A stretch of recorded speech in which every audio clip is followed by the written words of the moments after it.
से आया हूँ, बहादुरगढ़ से। और आप कथा हम करीब एक साल भर सुन रहा हूँ। हम वहाँ पर हनुमान जी के मंदिर के पुजारी हैं। अच्छा। और करीब आप लोगों के आशीर्वाद से 32 साल के आसपास सेवा कर रहा हूँ। हम और ये दोनों हम तो आते हैं मंदिर में, आते हैं हम लोग, आप कथा जो सुनते हैं वो आपस में डिस्कस करते हैं जी डेली। अच्छा स्वामी जी, मेरा 5 प्रश्न आपसे है जी। हमको सब पता है, कितने भाई बहन हमारे यहाँ बैठे हुए हैं, सब अपने अपने प्रश्नों के उत्तर लेने के लिए बैठे हुए हैं। तो हम सूक्ष्म रूप से पूछ रहे हैं और उत्तर आप चाहे 2 मिनट दो, चाहे 5 मिनट दो, उसका उत्तर मैं सुनना चाहता हूँ। बोलिए। एक मेरा जो लास्ट वाला प्रश्न पहले बता दे रहा हूँ मैं। कई कथाकार हमारे पास गए, मैंने उनसे प्रश्न पूछा लेकिन उनको प्रश्न का उत्तर नहीं दे पाए जी। वो तो मैं लास्ट में पूछूंगा, पहले जो मेरा प्रश्न सुन लीजिए आप। पहला प्रश्न मेरा स्वामी जी है, गुरु जी है कि जीवात्मा और आत्मा में क्या अंतर है, मोक्ष किसका होता है? जीवात्मा और आत्मा दोनों पर्याय हैं। ठीक। लिखा है गोस्वामी तुलसीदास जी ने, ईश्वर अंश जीव अविनाशी।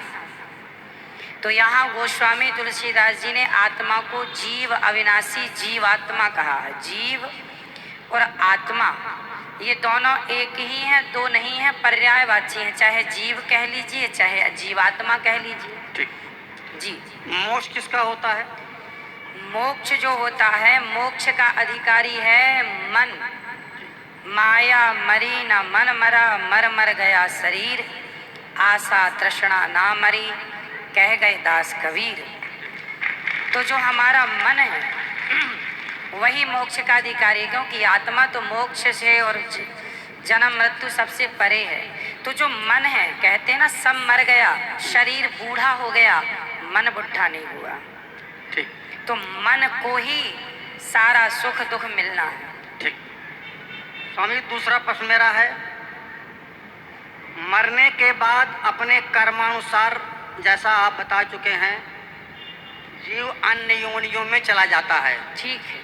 तो मेरे फिर पितर कैसे होते हैं? पितर ऐसे होते हैं कि जब हमारे पिता के पिता के पिता जो भी आज धरती पर नहीं है, वो जब यहाँ से मरकर जाते हैं तो सीधा पहले पितृलोक जाते हैं। वहाँ जाने के बाद, जैसे हमने बताया, 13 होने के बाद यमराज जी निर्णय लेते हैं कि अब आप पाप या पुण्य के अनुसार अब कहाँ जाएंगे, स्वर्ग जाएंगे, नरक जाएंगे या अन्य तमाम योनियों में जाएंगे।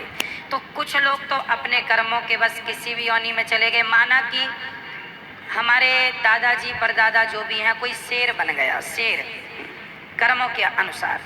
अब हमने उनके नाम से यहाँ पिंडदान दिया, गया जी में तर्पण किया, जहाँ भी किया, तो हुआ क्या, वो शेर की योनि में जहाँ है, यदि उन्हें कोई कष्ट है, भूखे मर रहे हैं या कोई कष्ट तकलीफ है, तो ये पिंडदान का पुण्य उनको उस योनि में प्राप्त होगा जहाँ वो है। किसी भी योनि, बंदर से लेकर चींटी से लेकर हाथी तक जहाँ है वो उन्हें, यदि वो मनुष्य बने हैं तो मनुष्य की योनि में उनको प्राप्त हो जाएगा, जहाँ है वहाँ मिलेगा। ठीक है।